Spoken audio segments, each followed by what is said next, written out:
is a good thing. But, as I said before, and I always say, as a proper Muslim, as a student of knowledge, do not be impulsive. One would say, was Ibrahim impulsive? Peace be upon him.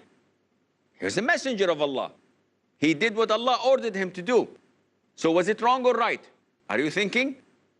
Definitely right. This is message from Allah Azza wa Jal. Now, this is by revelation. Now, do we get the same revelation? One would say, I read every Friday what Al-Khidr did. So I was going back home and I saw a boy playing with other boys, so I took him and I killed him.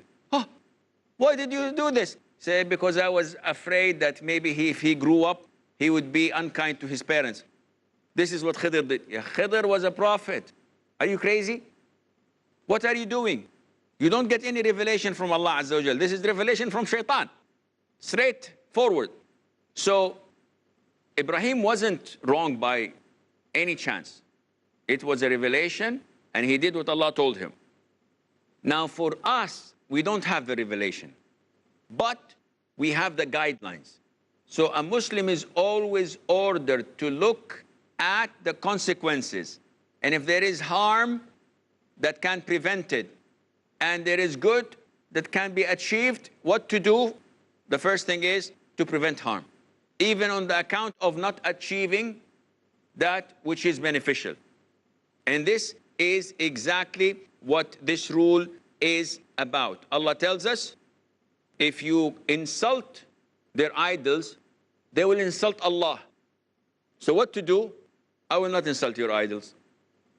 Because protecting the grace of Allah Azza wa Jal and this beautiful religion is more important than what you want to achieve by insulting these gods. And the Prophet ﷺ also told us that if I order you, if I instruct you to do something, do as much as you can. But if I forbid you from doing something, you must refrain. Which means that haram is a must to stop immediately. While things that you're ordered to do, do as much as you can. And this is understood if you come to the hadith of sniffing water when you're fasting. What does the Prophet say, alayhi salam? When you're fasting, what should you do? The Prophet says that if you're not fasting, you should extensively try to pull the water up your nostrils as much as you can, because this cleanses your nose, your sinuses, etc. But if you're fasting, do not do this. Why? Because there's a possibility that the water would enter the passage and eventually it will go to your stomach, and this would void your fasting. So because of the harm of voiding your fasting, this good thing or virtue or benefit of extensively cleansing your nose is prevented. And this can also be used in the case of an animal that is a result of halal and haram. An animal that is a result of halal, which means that I can eat this halal, and haram, which I cannot eat. The result of it is mixed. Because it's mixed, what should I give value to? The haram or the halal? The haram. I should stay away from it. Why? Even it's mixed, I don't know if it's halal or haram, because they're equal, I will give it the side of the haram. Example, a donkey marries a horse, and the result is a mule, and a mule does not have offspring. It's a result of such a marriage or mating. Now, horses we can eat. Donkeys is prohibited totally for us to eat. What's the ruling on eating mule? Half halal, half haram. So I'll take this half, which is halal, and keep to you the half which is haram. You cannot segregate, you cannot divide it. So what to do? Scholars say that it takes the ruling of the haram because of the rule at hand, which is preventing harm takes precedence over acquiring benefit. Another example, Marriage is good. But if I am confused because one of the 5 women I want to marry supposed to be my sister, we suckled together from the same woman, and the woman forgot. She said, yes, I breastfed you and breastfed one of these 5 girls for 2 weeks. So definitely she's your sister. But which one, I don't know. Can I choose? No, you cannot. Here, you have to enforce or give the precedence to preventing the harm or the mafsada from doing. And this is the norm in everything you do. And this is a beautiful rule to apply, by the way. A lot of the brothers say, what's the ruling on watching TV? And if you're watching this, of course, you're applying the rule. What's the ruling on watching TV? The same ruling was given to us in the Quran. Allah says, they ask you concerning wine and gambling. Say, in them is a great sin and some benefit for men, but the sin of them is greater than their benefit. So what's the ruling? It's haram. This last statement, but the sin of them is greater than their benefit, is our rule. Whenever you have in scale preventing harm or attaining benefit, preventing harm comes first. So selling alcohol, is there any benefit in it? Yes. If I'm selling it, I'll be rich. A lot of people will buy. So there is benefit in it for me. But is there any harm in it? The answer is yes. There is a lot of harm in it. And hence, when we weigh things together, we find that the harm is more. Watching TV. If you are only watching Islamic channels, there's no harm in it at all. But if you have a decoder or a satellite receiver that has 5,000 channels, and from the day you start until the end of the day, you're watching haram, haram, haram, haram, haram, and maybe every 200 or 300 haram, you get 2 minutes of halal. What's the ruling? The same ruling. It is totally prohibited for you to acquire this. Examples, and more examples. The Prophet ﷺ said, had your people, O Aisha, were not so close to kufr, because they just embraced Islam 5 years ago, 10 years ago, had they not been so close to kufr, though they are Muslim, but because they're so recent to Islam, I would have demolished the Kaaba and built it on the foundations of Ibrahim, and would have made 2 doors, one to enter from and one to exit from. Okay, why didn't you do that, O Prophet of Allah, sallallahu alaihi wasallam? Because he knew that the harm would be greater. There's benefit in building it on the foundations of Ibrahim. You know, when you go around the Kaaba, there is an ark with an opening. Can you go inside? Why? Because this inside is the Kaaba. So if someone makes an oath, said, by Allah, I will pray 2 rak'ahs inside the Kaaba. So how can he fulfill his oath or pledge if he goes into that area between the ark and the Kaaba and he prays 2 rak'ahs? He's inside the Kaaba and he has fulfilled it.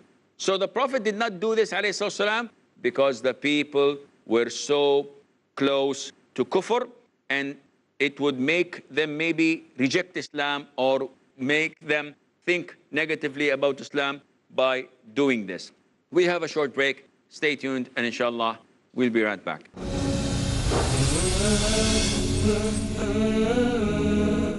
Peace TV presents over 100 million viewers at one of the largest peace conferences in the world, addressing a sea of spellbound spectators.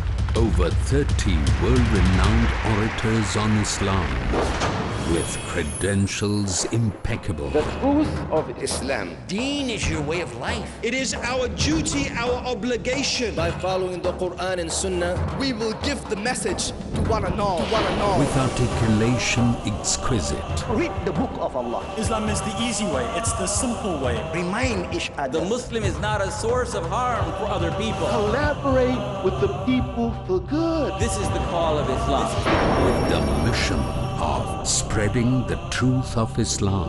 Do what you can to spread the word of Islam. Wherever we are, Live like Muslims. Use your power. Allah is saying, why do you need anything else? This Quran is self-sufficient. Only book on the face of the globe, the Quran. How a human being should lead his life is given in this instruction manual, the glorious Quran. For peace to prevail on earth in Peacemakers. Next on Peace TV.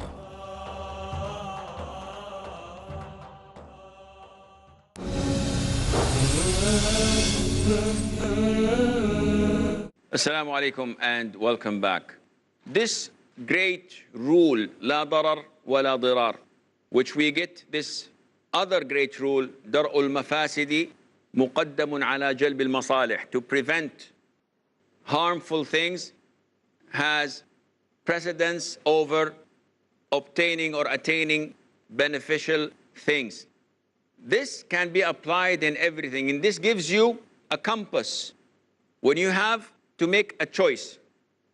But we always give precedence to avoid the harmful thing when they are all equal. But if the benefits are far greater than the harmful thing, do we still give it precedence? No. We do the things that are beneficial and useful. For example, riba or interest or usury has a lot of benefit to the rich man, but it has a lot of harm to the community at large and also to the poor people. It becomes prohibited. Jihad in the cause of Allah has harm in it because you lose life, you lose wealth, but because of the benefits that far exceed, then we give it precedence over these harmful things that are expected. Another issue which unfortunately now a lot of the people are unaware of. You always hear people saying, we have to do this, we have to rebel, we have to make coup and disturbance and chaos against the unjust and unfair rulers. So you see marches, you see demonstrations, and we have what they call the Arab Spring. And we have seen what the Arab Spring resulted in. Chaos, killings, loss of security, loss of wealth. And that is why in Islam it is prohibited to do such things, because the outcome is far greater than what you expect. And that is why you must obey these unjust and unfair rulers so that the safety and the security remains of the whole community. To the extent that the Prophet said, alayhi salatu wasalam, you have to obey even if he flogs your back and takes your money. Even if he flogs your back and takes your money, you have to obey him.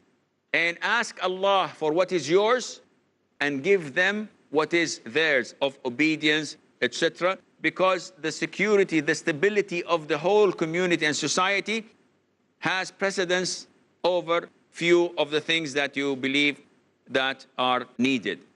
Do we have any questions? Yes, Saad. Sure, as you mentioned about the ruler, that we cannot rebel against him.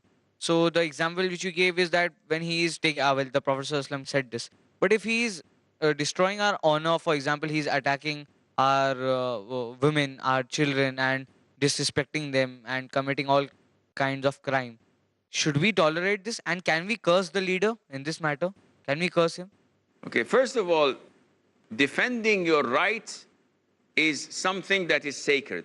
The Prophet ﷺ was asked, a man comes and he wants to take my money. He said, don't give it to him. The man said, what about if he fights me? The Prophet said, fight back. So the man said, what if I kill him? The Prophet said, he's in hell. The man said, what about if he kills me? The Prophet said, you're in paradise. So anyone who tries to attack you or your family or your wealth, no, you have to fight back. But I'm talking about things that you think you are entitled for.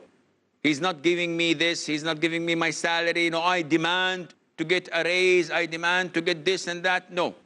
This you ask for Allah to give you right. But if he comes and wants to steal your money or to attack your family and your wife, or no, you defend them until you die. Can we curse the leaders and the rulers? Basically, you should not engage in such an act, because a Muslim always purifies his heart and his tongue. However, there is a hadith where the Prophet said, the worst of your leaders are those who you curse and they curse you back.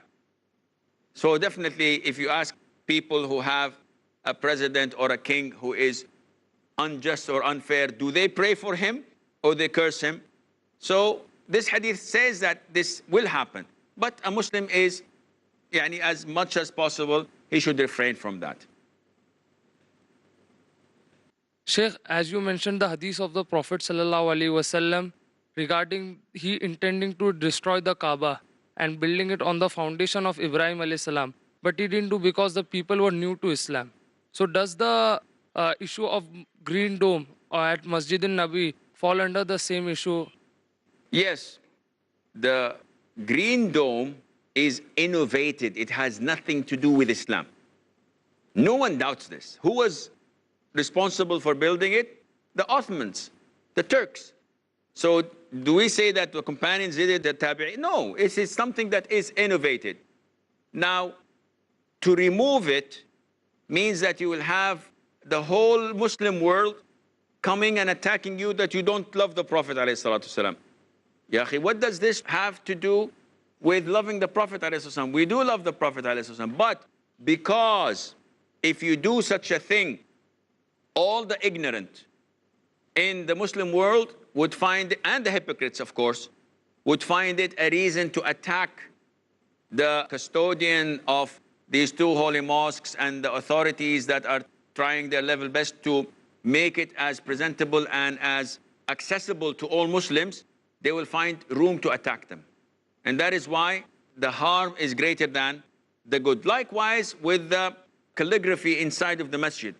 This is too much. It was not at the time of the Prophet ﷺ, and it's also distracting. So many times you find people praying and reading the names of the Prophet and looking at the decoration. And this is not what the Prophet ordered ﷺ, but you have to weigh the pros and the cons, and you eventually reach that conclusion. Sheikh, as you said that cutting a body of a Muslim is haram. So in a case, if someone wants to donate something of his part to a Muslim so that he can benefit it, so how can this be?